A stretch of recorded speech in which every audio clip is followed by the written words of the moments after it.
একদিন আমাদের প্রিয় নবী হজরত মুহাম্মদ সাল্লাল্লাহু আলাইহি ওয়াসাল্লাম সফরে যাওয়ার আগ মুহূর্তে হজরত আয়েশা রাদিয়াল্লাহু তাআলা আনহাকে বললেন, আয়েশা, একটি ছাগল গরিবদের মাঝে সদকা করে দিও। তখন আয়েশা রাদিয়াল্লাহু তাআলা আনহা বললেন, জি ঠিক আছে ইয়া রাসূলুল্লাহ। তারপর আমাদের প্রিয় নবী হজরত মুহাম্মদ সাল্লাল্লাহু আলাইহি সাল্লাম সফরে চলে গেলেন এবং কিছুদিন পর সফর থেকে ফিরে এসে হজরত আয়েশা রাদিয়াল্লাহু তাআলা আনহাকে ডেকে বললেন, আয়েশা, ঘরে কি খাবার কিছু আছে? তখন আয়েশা রাদিয়াল্লাহু তাআলা আনহা বললেন, ইয়া রাসূলুল্লাহ, আপনি যে ছাগলটা সদকা করতে বলেছিলেন সেই ছাগলটার একটি বাহু ব্যতীত আর কিছুই নাই। তখন আমাদের প্রিয় নবী হজরত মুহাম্মদ সাল্লাল্লাহু আলাইহি সাল্লাম বললেন, আয়েশা, মনে করো ওই বাহুটাই নাই আর সব কিছুই আছে।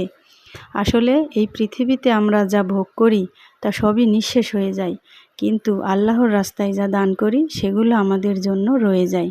গল্পটি যদি আপনাদের ভালো লাগে তাহলে অবশ্যই কমেন্ট বক্সে জানাবেন।